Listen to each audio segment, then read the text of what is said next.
안녕하십니까. 정기문 교수입니다.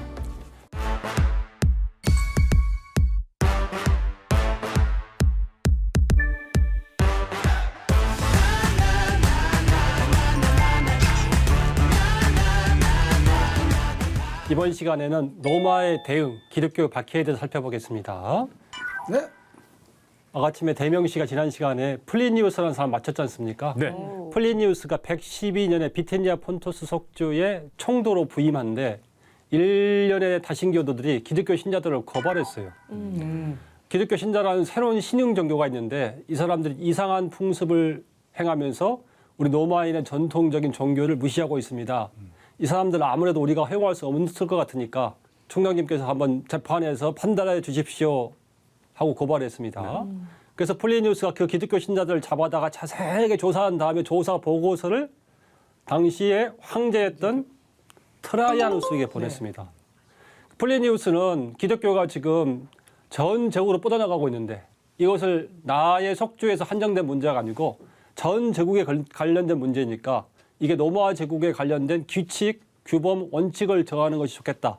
그래서 황제께서 직접 고민해야 하실 만큼 큰 문제이다. 이렇게 생각해서 편지를 보낸 겁니다. 네. 로마 제국의 그 황제였던 트라이아누스는 그 편지를 받고 자세하게 고민을 합니다.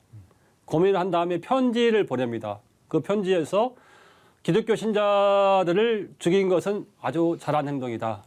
너의 처신은 정당했다. 앞으로도 기독교 신자고 고백한 사람들은 다 사형시켜라. 이렇게 명령을 내립니다. 그래서 이후에는 기독교 신자라고 고백한 사람들은 다 사형에 처해지게 되는데 그 모습을 가장 단적으로 잘 보여주는 게 150년대에 있었던 프톨레마이오스 재판이라는 겁니다. 프톨레마이오스라는 사람은 150년대에 로마에 살던 기독교 신자였어요. 근데 누군가가 이 사람이 내 아내를 기독교 신자로 개종시켰습니다 하고 고발했습니다.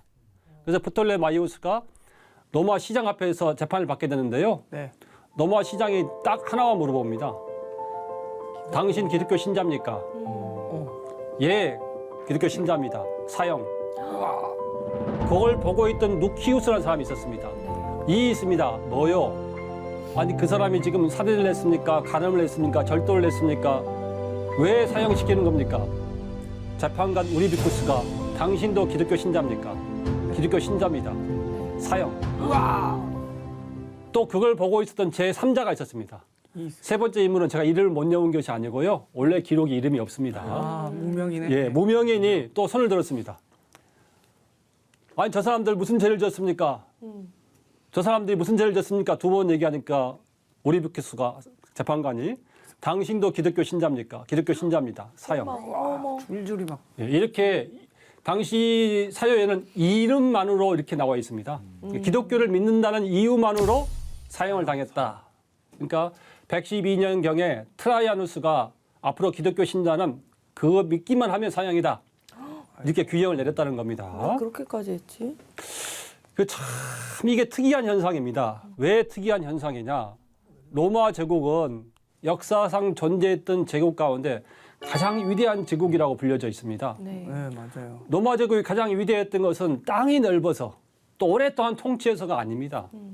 물론 땅도 넓었고 역사상 존재했던 제국 가운데 가장 오래 존속했습니다. 그렇지만 로마 제국이 정말 위대했던 것은 정복자와 피정복자의 차이를 없앴다는 겁니다. 로마는 정복당한 모든 지역에 시민권을 줬습니다. 그래서 정복자와 피정복자의 차별이 완전히 없어졌는데요. 네. 아 그러면 그 형식적으로 그냥 시민권 준 거 아닙니까? 이렇게 생각할 수 있잖아요. 근데 그렇지 않고 세금도 똑같이 냈고 저기 시골에 살고 있던 사람도 능력만 있으면 원로원 의원이 되고 황제가 될 수 있었습니다. 원로원 의원 반 이상이 저기 변방에 살던 사람들이었어요. 황제가 된 사람도 수십 명이에요. 나중에 배우게 될 콘스탄티누스 황제도 그렇게 황제가 된 사람입니다. 로마는 이렇게 정복한 사람들을 존중했을 뿐 아니라 정복한 지역의 문화도 존중을 했어요. 문화 가운데 가장 중요한 게 종교거든요. 네. 그래서 어떤 사람이 어떤 종교를 믿든지 다 존중해 줬습니다. 그 가운데 유대교도 있었어요. 우리가 흔히 기독교 박해를 얘기할 때 기독교는 왜 박해당했습니까? 얘기하면 많은 사람들이 유일신을 믿었기 때문에 박해받았다 이렇게 얘기합니다. 그거는 한 3분의 1만 맞고 3분의 2는 틀린 얘기입니다. 왜? 유일신을 믿었던 유대교는 박해받지 않았습니다. 이상하네. 그러니까. 오히려 로마 제국은 유대교를 보호해줬어요. 그래서 안식일 날은 행정을 하지 않았습니다. 안식일 날 행정을 하면 뭐 서류 제출하라 그러면 유대 율법이 어긋나고 그러면 유대인들이 율법을 지키지 않게 되니까 문제가 되지 않습니까? 그렇죠? 또 유대인들에게는 병력 의무도 면제해 줬어요. 와. 조금 더 뒤에 나오지만 황제 숭배도 면제해 줬어요. 왜 유대교를 이렇게 보호했느냐? 전통적인 종교이고 이 유대교를 로마에 충성하는 게 확실하다. 이렇게 생각했기 때문에 그렇습니다. 그러니까 기독교는 유대교가 분파가 아니죠. 네. 분파였으면 보호를 받았을 겁니다. 그러니까 로마는 정복한 지역의 모든 종족과 모든 종교를 다 존중했는데 딱 하나 유일하게 기독교만을 불법 종교로 규정하고 박해했던 겁니다. 그것도 믿는다는 이유만으로. 그건 정말 특이한 거죠. 예. 너무 억울해요. 그러니까 왜 그렇게 억울한 일을 당하게 되는지 이유가 있었을 거 아니에요. 뭔지 그 이유가 뭔지 한번 살펴보겠습니다. 네. 첫 번째는 다신교 신전의 붕괴입니다. 예. 예, 대명시 한번 읽어볼까요? 네. 저는 그것의 전파를 멈추고 상황을 바로 잡을 수 있다고 생각합니다. 방치되었던 신전이 이제 확실히 붐비기 시작했고 오랫동안 중단되었던 거룩한 의례들이 다시 행해지고 있습니다. 그리고 이제까지 구입자를 찾기 힘들었던 희생제에 사용된 음식들이 잘 판매되고 있습니다. 따라서 적절한 참여의 기회만 제공된다면 사람들을 괴롭혔던 그 미신을 교정할 수 있다고 확신합니다. 예. 아까 전에 말씀을 드렸지만 그 미신은 기독교입니다. 네. 자, 기독교가 전파가 되니까 다신교 신전이 지금 붕괴가 되고 있다는 얘기입니다. 네. 다신교 의례가 행해지지 않고 있다는 얘기입니다. 근데 로마 사람들은 이 신전이 붕괴된다. 그러면 신들이 방기되는 것이고 신전 예배를 통해서 그동안 제사를 받아오던 신들이 무시된다 이거예요. 그래 무시를 당한 신들은 가만히 있는 것이 아니고 사람들에게 재앙을 내린다. 가뭄을 내리고 홍수를 내리고 비바람을 치게 하고 외적의 침입을 가져오고 전염병을 가져온다는 얘기예요. 그러면 로마 제국은 제대로 살 수가 없고 번영을 누릴 수가 없고 망하게 되죠. 예. 그렇죠? 그래서 다신교 로마 기독교의 팽창한 곳 다신교 신전의 붕괴를 의미했고 다신교 신전의 붕괴는 로마 제국의 붕괴를 의미한다는 겁니다. 아까 같이 그래서 플리니우스가 분명히 전 시간에 기독교 신자들의 죄라는 것은 착하게 살자고 명시한 것밖에 없습니다. 이렇게 말씀을 보고를 했어요. 예. 네. 그럼에도 불구하고 이걸 미신이 해서 없애야 된다. 사유시켜야 된다. 결정했던 것은 가장 큰 이유가 이겁니다. 너무나 빨리 전파가 되면서 다신교 신전이 붕괴가 되고 있어요. 다신교 의례를 사람들이 행하지 않아요. 그것은 세상의 붕괴를 의미하는 겁니다. 그러니까 새로운 세상을 의미하는 것이죠. 정말 두려운 것이죠. 로마인들은. 특히 로마의 지배층에게는. 자기들 입장에서는 네. 로마의 번영이 무너지니까 이제 그지. 그렇게 한 거겠네요. 그렇죠. 정치적으로 봤다고 봐도 정치적인 괜찮은 요소도 건가요? 있습니다. 이 사람들이 또 반역을 하지 않을까 그 걱정되는데 그거보다 더 큰 것은 종교적인 측면이 훨씬 더 강했습니다. 옛날에 우리나라에 기독교가 전파될 때 기독교가 박해를 받았는데 네. 제사 같은 걸 안 지내서 박해를 받았거든요. 네. 그러니까 유교의 이념, 유교의 전통적인 제사 같은 걸 부정하니까 그것은 곧 단순한 어떤 문화적인 변화가 아니고 세상 질서에 무너뜨리는 거다. 세상 질서의 변화를 가져온 거다. 이렇게 생각했다는 거예요. 첫 번째 이유는 다신교의 붕괴를 가져오고 있다. 그런 얘기입니다. 네. 두 번째는 황제 숭배의 거부입니다. 황제는 사람입니까? 신입니까? 사람이요. 당연히 사람이죠, 그죠? 네. 근데 사람이 황제를 신으로 숭배하는 게 맞습니까? 이렇게 생각할지 모르겠는데 원래 고대 세계에서 통치자는 신의 자식이거나 신으로부터 특수한 힘을 받은 사람이라고 생각했습니다. 신의 대리인. 예. 특히 이집트 사람들 파라오 같은 경우는 신이 직접 오신 거다 이렇게 믿었거든요. 네. 근데 그리스 로마 사람들은 원래 그렇게 믿지는 않았고 그냥 인민이 뽑은 대표다 이 생각을 가지고 있었는데 동방 지역의 문화를 받아들이면서 그리스 사람들, 로마 사람들도 황제나 통치자는 네. 신적인 존재다. 신이 특수한 힘을 부여한 사람이다. 이렇게 생각하기 시작했고 저기 고대에서 정복을 제일 잘한 사람이 알렉산드로스거든요. 네. 알렉산드로스 아버지 때부터 그 사람 필리포스입니다. 이름은. 그 사람들 조각상을 만들어 가지고 기존의 제우스 신상, 뭐 포세이돈 신상 그 옆에다 신상을 이렇게 설치한 다음에 거기다 절을 했어요. 기독교 신자가 아닌 사람들은 요거 받아들이는데 아무런 문제가 없습니다. 그러니까 황제는 신적인 존재이기 때문에 그 사람의 조각상을 만들어서 절을 한다 해서 아무런 문제가 없고 네. 대다수의 당시 로마인들은 이것은 내가 로마 제국의 시민이고 로마 제국에 충성한다는 표시이다. 요즘으로 치면 애국가 부르는 거, 뭐 그런 거에 해당된다고 생각했습니다. 그래서 황제가 나를 황제로 숭배하라. 억지로 강요하지 않아도 스스로 가서 절하고 그랬어요. 도시 같은 데서 황제 숭배 의례를 조직을 해가지고 긴 그 축하 행렬을 하고 도시 사람들이 전부 다 가가지고 신전에 설치를 해서 신전에다가 황제 조각상을 설치한 다음에 거기다 절하고 제사를 지내고 이렇게 했습니다. 자, 근데 유대교한테는 이게 안 되죠. 네. 네. 저 유대교는 유대교는 봐줬다 그랬고. 유대교는 봐줬어요, 근데. 네. 유대교는 안 되죠. 유일신을 믿고 있기 때문에 나 외에 다른 신을 섬기지 말라 했기 때문에. 네. 그래서 유대교 신자들은 우리 그거 면제해 주십시오 이렇게 했더니 너무 황제가 쳐다보고 있다가 그래 너네들은 신앙이 특수하니까 면제해 줄게. 그래도 공짜는 안 돼. 그럼 어떻게 해야 된다는 겁니까? 돈 내야 됩니다. 그래서 유대인세라는 게 있습니다. 아. 그래서 뭐 한 일당은 이틀치 정도를 냅니다. 모든 사람이 다. 그래서 우리는 로마에 충성해서 돈을 바치고 또 황제 숭배에 절을 안 하지만 매번 예배를 볼 때마다 황제를 위해서 기도하겠습니다. 이렇게 얘기했어요. 그래서 로마 제국에서 특별히 그럼 유대인들은 황제 숭배 면제해 준다. 이렇게 얘기했습니다. 근데 기독교 신자들, 그러니까 유대인들 말고는 전부 다 황제 숭배를 하는데 이걸 도시별로 다 하거든요. 네. 기독교 신자들이 이걸 안 하는 거예요. 이건 매우 눈에 띄는 행동이에요. 여러분이 이제 교실에서 다 애국가를 부르고 있는데 국회에 대한 명세 이렇게 하고 있는데 어떤 사람 안 한다 이거예요.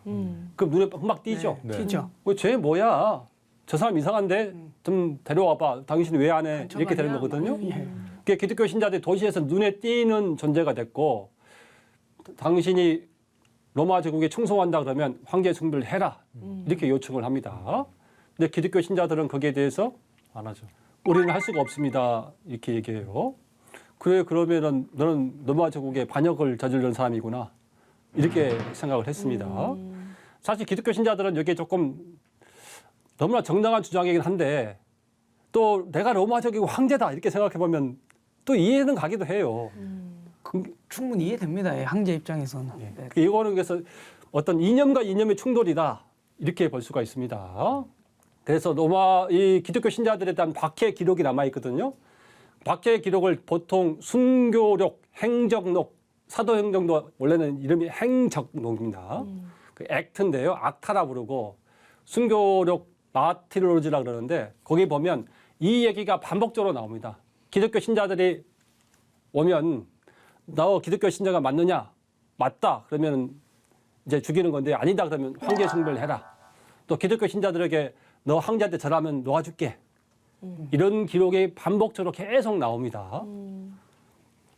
그러니까 황제 숭배가 기독교 박해의 중요한 원인이었다. 이렇게 생각할 수가 있습니다. 고대 세계는 특수한 소수만이 특권층을 이루고 있는데 그 특권층을 만드는 기준이 첫 번째는 종족입니다. 종족. 내가 로마인이다. 그러면 비로마인은 완벽한 사람이 아니에요. 2분의 1 사람이거나 3분의 1 사람이에요. 그래서 내가 힘이 있다 그러면 네. 정복을 해서 빼앗고 노예로 삼아도 돼요. 아무 제재하는 게 없네요. 예. 국제기구가 없지 않습니까? 네. 뭐 어떤 행동을 해도 다른 나라를 침입해가지고 약탈을 해와도 저 나쁜 놈이다가 비난하는 사람조차 없어요. 오히려 박수 치면서 야, 저 위대한 힘을 보여줬구나. 멋있다. 뭐 이렇게 생각하는 경우가 많아요. 그래서 다른 종족을 약탈하는 게 일상적인 거였는데 아가침에 우리 오디세우스 나왔었죠. 네. 네. 호메로스의 영웅이잖아요. 예. 오디세우스가 호메로스의 그 트로이 전쟁을 끝나고 귀국하는 길을 담은 글이 오디세이아인데 이 사람 가는 길에 뭐 하냐면 해적질합니다. 내가 만약에 어딜 가다가 해적질을 했다. 배고파서 어쩔 수 없이 해적질을 했다. 그러면 난 숨기고 싶을 거 아니에요. 그죠? 네. 말을 한다 하더라도 그때 내가 너무 배가 고파가지고 어쩔 수 없이 그 사람 좀 두드려 패고 뺏어서 먹었어. 이렇게 얘기하겠죠. 네. 근데 오디세우스는 나 그때 어디 가가지고 왕창 사람들 많이 죽이고 왕창 뺏어서 내 재산을 늘렸다. 나는 그렇게 힘 있는 사람이야. 이렇게 얘기를 하는 거예요. 요게 고대인들의 심성이에요. 사상이 그러네. 사유 방식입니다. 역사적으로 봤을 때 고대인과 중세인, 근대인, 현대인은 사유 방식이 다릅니다. 예. 네. 누가 완벽한 사람이냐? 그러면 자기 종족만 완벽한 사람인 거예요. 그래서 종족별로 사람을 다르게 생각했는데 기독교는 종벽의 장벽을 없애야 됩니다. 인류의 모든 사람이 똑같은 형제입니다. 이렇게 주장했던 거예요. 예. 그 다른 종족을 노예로 삼으면 안 됩니다. 이렇게 주장합니다. 두 번째는 계급의 차별입니다. 우리가 신분제라는 것은 태어나자마자 어떤 사람의 능력과 뭐 역할을 규정짓는 거죠. 예. 그렇죠? 아무리 능력이 있어도 노예로 태어나면 평생 노예. 노예로 살아야 됩니다. 노예는 인간 아닙니다.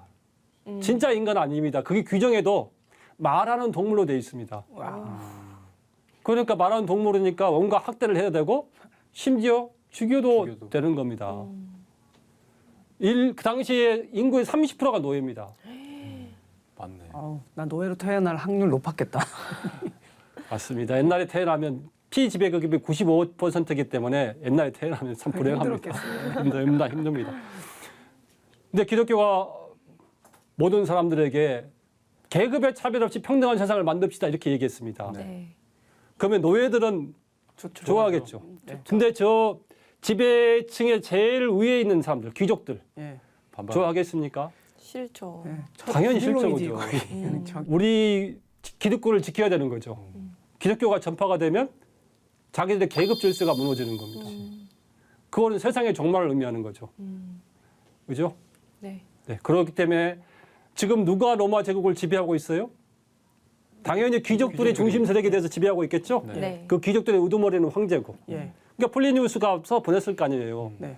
이 사람들은 아까 제가 말씀드렸듯이 착하게 살긴 하는데 계급을 없애자고 얘기하고 있습니다. 자, 대명 씨가 황제였어요. 어떻게 생각하겠어요? 아니 이게 뭔 소리야 지금 이게 말이 되는 그럼 네가 통치하겠다는 소리냐 약간 이렇게 반발심이 일어날 것 같습니다. 그렇죠? 은혜 씨는 밖에 기쁘진 않을 것 같아요. 그렇죠. 네. 저 같으면 기쁘게 하는 정도가 아니고 눈이 정말 희둥해지면서 그렇게 주장하는 사람도 있단 말이냐. 이거는 우리의 기본 질서를 무너뜨리는 것이고 나의 기득권을 완전히 없애자는 주장이구나. 우리는 그걸 인정할 수 없다. 당연히 이렇게 되겠죠. 세 번째는 새로운 세계관 제시 가운데 세 번째인데요. 남녀 문제입니다. 지금은 이제 뭐 여성 평등주의가 워낙 많이 다 모든 사람이 공유를 하고 있기 때문에 네. 여성에 대해서 조금만 차별이라도 하면 큰일이 나지 않습니까? 네. 근데 고대 세계는 아닙니다. 고대 세계에는 아내가 남편을 뭐라고 불렀을까요? 주인님. 주인님. 대장님 진짜로? 나의 대장님? 소유요. 나의 주인님. 나의 아, 이 대명 씨는 정말 총명씨입니다. 오. 주인님이라고 불렀습니다. 우리나라도 그랬잖아요, 솔직히. 약간 서방님? 서방님 뭐 이런 뭐 주인님까지는 아니더라도 되게 낮게 봤잖아요. 밥 해주는 사람. 나올 이렇게. 때 할머니 할아버지랑 식사 같이 못 하셨어. 그렇게. 정말 서글픈 얘기인데요. 고대 세계에서 여성은 아버지의 통제를 받는 존재에서 남편의 통제를 받는 존재로 넘어가다가 나중에는 아들의 통제를 받다가 죽는 존재입니다. 아이고 슬퍼. 독립적으로 재산권도 행사하지 못하고요. 물론 정치 참여도 하지 못하죠. 그 집에서는 남편을 주인이나 부르어야 됩니다. 중세 때까지도 남편이 아내를 패는 것은 정상적인 것으로 여겨졌습니다. 그 중세 교회가 남편들에게 어떤 규칙을 정해줬는데 그때 봐보면 그런 얘기가 나옵니다. 매의 크기를 너무 큰 걸로 하면 안 된다. 규정이 있구나. 규정을 이렇게 정했어요. 남편이 그만큼 강한 존재인 거예요. 권위가 있구나. 권위가 있다고 해야 될까요? 참 없어져야 할 제도인데 고대인들은 그렇게 생각했다 이거예요. 네. 그런 상황에서 기독교가 전파가 돼 와가지고 아까 지금 다시 플리니에서 돌아가 보면 기독교 신자들 해봤더니 남녀가 평등하답니다. 그렇게 가르치고 있습니다. 이렇게 말을 하고 있는 거예요. 그러니까 로마의 지배층은 받아들일 수가 없는 거죠. 그래서 아까쯤에 기독교 신자들의 그 통계도 쭉 보여줬지만 예. 기독교 신자 가운데 제일 아니었을 것 같은 사람, 제일 적은 부류는 누구였을 것 같아요? 상위층의 남자들이요. 영춘 씨 정답입니다. 예. 그 상류층 남자들이 기독교 신자가 매우 적었습니다. 여자들이 제일 많았고요. 네. 그러니까 기독교의 탄생이라는 것은 하나의 조그만 뭐 분파, 종교, 새로운 있던 것 가운데 똑같은 것이 생겨나는 것이 아니고 기존에 없던 존재하지 않았던 완전히 새로운 사상체계, 사유체계, 신앙체계를 가진 것의 탄생이다. 그러니까 그거는 고대 세계와 새로운 세계를 열려는 새로운 사유체계의 대립이다. 이렇게 보셔야 되는 겁니다. 그럼 양자는 충돌할 수밖에 없겠죠. 예. 그죠? 그렇기 때문에 기독교 신자들이 그렇게 착하게 살았음에도 불구하고 양자의 충돌을 가져올 수밖에 없었다. 그렇게 되는 겁니다. 저 아까 강의 들으면서 궁금했던 게 유대교인들은 그 황제 숭배를 그 돈으로 했다고 말씀해 주셨잖아요. 예, 예. 그럼 그거를 기독교인한테는 제한하지 않았었나요? 사료에는 한 번도 제한했다는 얘기 안 나오더라고요. 왜 제한하지 않았을까? 다른 요소들이 있어서 이미 기독교를 유대교와 기독교 큰 차이점이 뭐냐면요. 유대교는 전파, 선교를 열심히 하지 않았어요. 자기들끼리 모여서 민족 공동체를 구성해서 살았습니다. 유대인들은 음식 규정 같은 게 매우 다양해가지고 이방인들은 그 음식 규정을 지킬 수가 없어요. 내가 이방 세계로 가잖아요. 유대인인데 네. A라는 지역에 살던 유대인인데 B라는 지역에 간다. 그러면 B라는 지역에서 따로 유대인끼리 모여 살아야지 일반 사람들 속에서 섞여 살지 않았습니다. 네. 그리고 유대교는 오랫동안 존재해왔기 때문에 유대교의 신앙을 다신을 믿는 사람들에게 적극적으로 전파해서 그 사람들을 기독교 신자로 만들어야겠다. 이런 생각을 안 했습니다. 그래서 유대교에는 직업적인 선교사가 없어요. 근데 기독교는 지금 율법에서 벗어났잖아요. 네. 그래서 특수한 것만 먹어야 되지 않고 아무거나 먹어도 되죠. 그래서 자유롭게 이방인들과 어울릴 수가 있었습니다. 기독교는 그래서 일반 사람들과 섞여 살면서 또 종교의 그 열정이 매우 강했어요. 종교를 전파하고 싶은 열정이 매우 강했던 것이죠. 그래서 직업적으로 선교사를 계속 파견했습니다. 여러분은 뭐 선교사 그러면 바울의 3차 선교 여행 이것만 생각하실 텐데 성경에도 봐보면 베드로도 선교사였고 안디옥 교회가 선교사를 파견했다. 뭐 주의 형제들이 또 선교사로 돌아다녔다. 이런 얘기들이 많이 나옵니다. 네. 그래서 선교사를 많이 파견해가지고 다신교를 믿고 있던 사람들을 적극적으로 기독교로 받아들여서 그 사람들에게 다신교 숭배를 그만두고 기독교를 숭배하라. 이렇게 전파했다는 거죠. 아까쯤에 그 질문으로 돌아가 보면 유대교와 기독교는 그 근본적으로 다른 종교이기 때문에 황제 숭배 하나의 조건만 가지고는 인정해 줄 수 없는 너무나 파격적인 종교였다 이거는 고대 세계에서는 기존에 한 번도 듣도 보도 못한 듣보잡이었어요. 그렇기 때문에 로마인들은 매우 당황했어요. 그래서 이걸 죽일 수밖에 없었다. 뭐 그런 얘기입니다. 제 생각에는 그 우리나라도 이렇게 핍박을 많이 받다 보면은 그거에 대해서 반대하는 세력들이 이렇게 일어나게 되잖아요. 박해하지 말아라 하는 박해하지 말라는 그런 세력이 일어나게 예. 되잖아요. 근데 제 생각에는 그렇게 이제 기독교인을 많이 죽이다 보면 거기에 대해서 더 사람들이 뭔가 이렇게 더 믿거나 좀 더 그게 또 뭐 하나의 뭐 시발점이 돼서 또 기독교를 더 이렇게 올라가게 되는 계기가 되지 않았을까라는 생각이 드는데 그게 아가침에 등장했던 테르툴리아누스라는 지도자가 있습니다. 한 200년경에 활동했던 아프리카의 교회 신자 지도자였었는데요. 그분이 순교자의 피는 기독교의 씨앗이다. 이렇게 얘기했습니다. 그래서 로마 제국이 기독교 신자인 우리를 죽이면 죽을수록 우리는 움츠러들고 숫자가 줄어드는 것이 아니고 더 늘어나고 더 많은 사람들이 기독교의 감동을 받게 된다. 그렇게 얘기를 했어요. 그러니까 기독교 신자들은 전혀 조금도 움츠러들지 않고 더 적극적으로 우리는 기독교 신자입니다. 이렇게 얘기했고 이거는 하나의 기독교와 로마 제국의 대립은 하나의 거대한 전쟁이었다. 그걸 역사학적으로 얘기해 보면 고대 세계를 끝내고 새로운 세계로 가는 겁니다. 우리가 고대, 중세, 근대 이런 얘기를 하지 않습니까? 근데 고대에서 중세로 넘어갈 때 봐보면 고대적 사고관이 끝나고 중세적 사고관이 열려야 되거든요. 새로운 시대를 열어야 되거든요. 그런 새로운 시대를 여는 가장 중요한 원동력이 되는 것이 기독교였다고 볼 수가 있습니다. 왜 기독교였느냐? 사람들에 대한 평등, 기존 질서, 기존 계급 질서의 타파, 새로운 사회의 건설, 이걸 주장했기 때문이죠. 세 번째 시간에는 로마의 대응, 기독교의 박해란 주제로 살펴봤습니다. 오늘 긴 시간 강의 듣느라 고생하셨습니다. 이것으로 오늘 강의를 마치겠습니다. 감사합니다. 감사합니다.